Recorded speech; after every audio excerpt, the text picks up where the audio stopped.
Okay, we're going to do the first floor and the garage now. Okay, you can see the entrance to the basement is over there.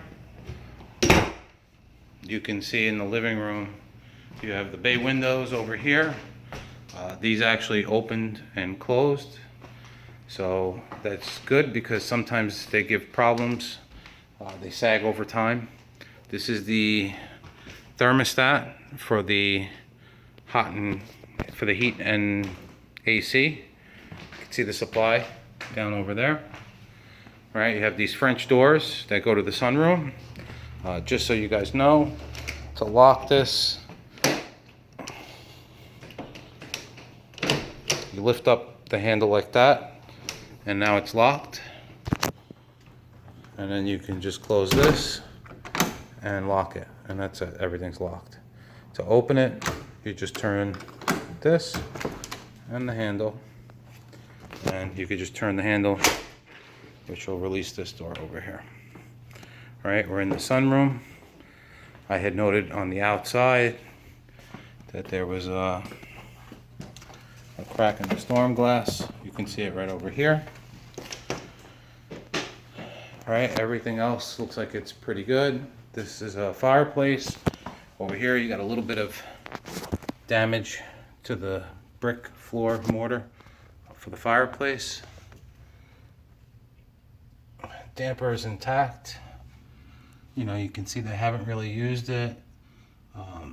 When I was up on top of the roof, there's a cap and a screen, but it looks like they may have just installed it, you know, within the last couple of years. And when you're not using the fireplace, it's good to close the damper so that you don't lose any heat. These doors are a little bit loose. So you may want to improve the doors.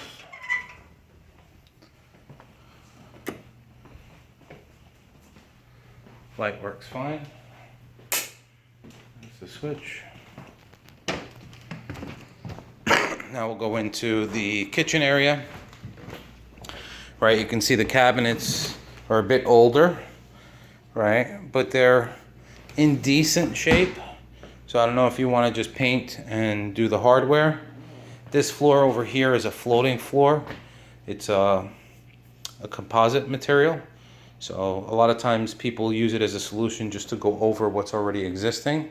So there may be tile underneath here. You have the microwave, a built-in electric oven, a dishwasher. You have an instant hot water dispenser. You can see it right underneath the sink over there. You have a gas range and an exhaust hood, right? This hood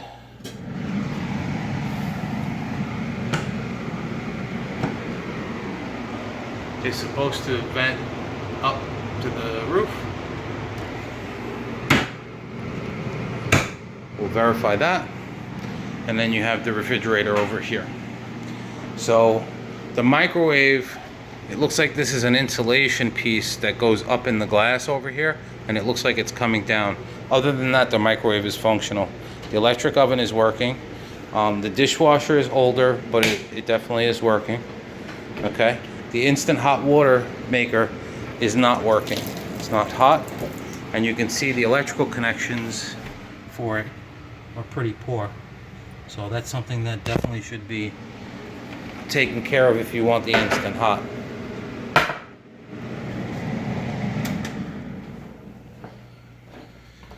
All right, so we're gonna walk over to this room over here.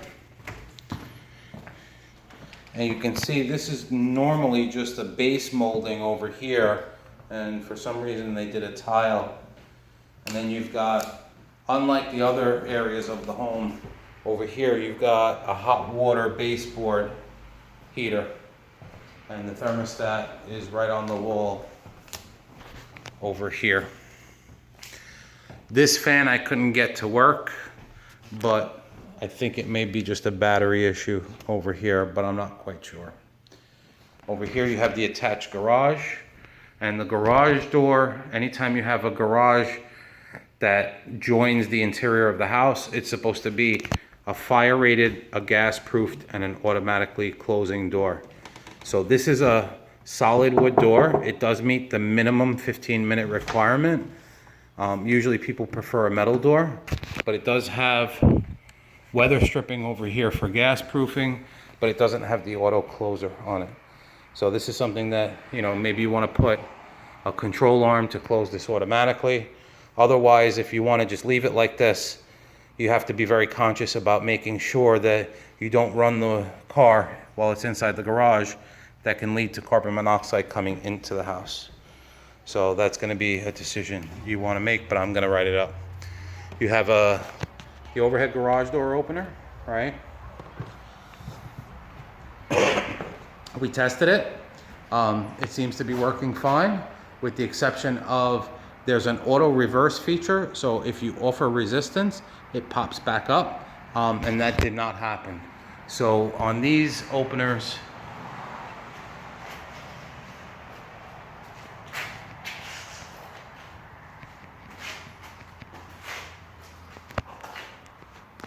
there's two little white swirls with blue screws. You can adjust them and see if you can get it to work.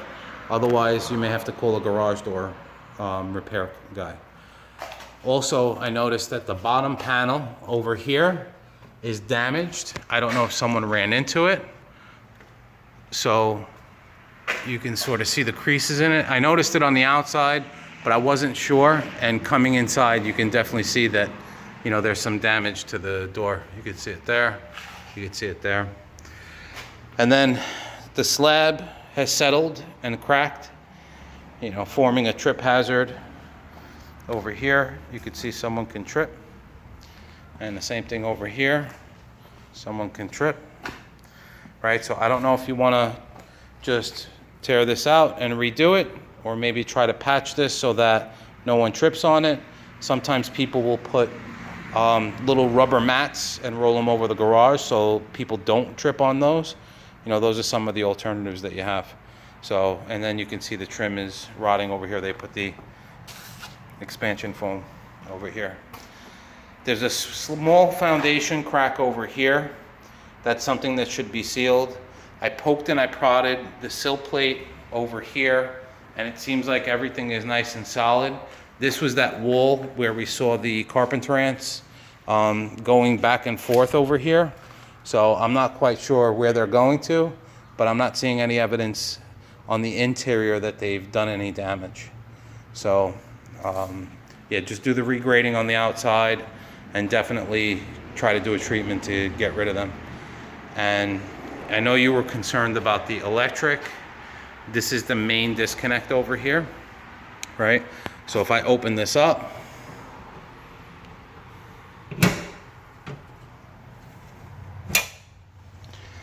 you can see that this is just two fuses over here. And if I turn this, it shuts off all the power. And the power runs through over here, and it powers the panel up over here, right? It's a little bit old equipment. You can see there's a little bit of old wiring over here, but you can also see that there is some newer copper wiring. So there have been updates to the wiring in the house. Not extensive, but there has been. As far as upgrading something like this, it's 200 amp service. And right now you have room to add more breakers if you want to add something like a couple recessed lights. If you plan on doing a kitchen renovation, you're probably going to have to change this panel, only because you're going to require more than the available breakers probably, right? You can see there's about 7 breakers available. You may need more than that for the kitchen if you're going to redo it. So that's just something to take into consideration. But other than that, you know, everything looks okay over here, even though it's a bit old.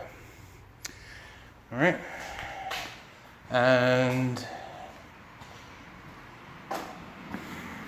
that's the first floor and the garage. Oh, one more thing. I knew there was something else.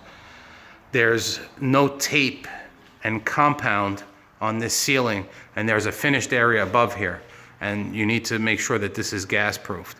So this all needs to be drywalled and compounded with at least 2 coatings. to make sure that it's gas proof. And then that light bulb is broken, so the light's not turning on in here. So that's the conclusion of the whole first floor and the garage. The basement will be next.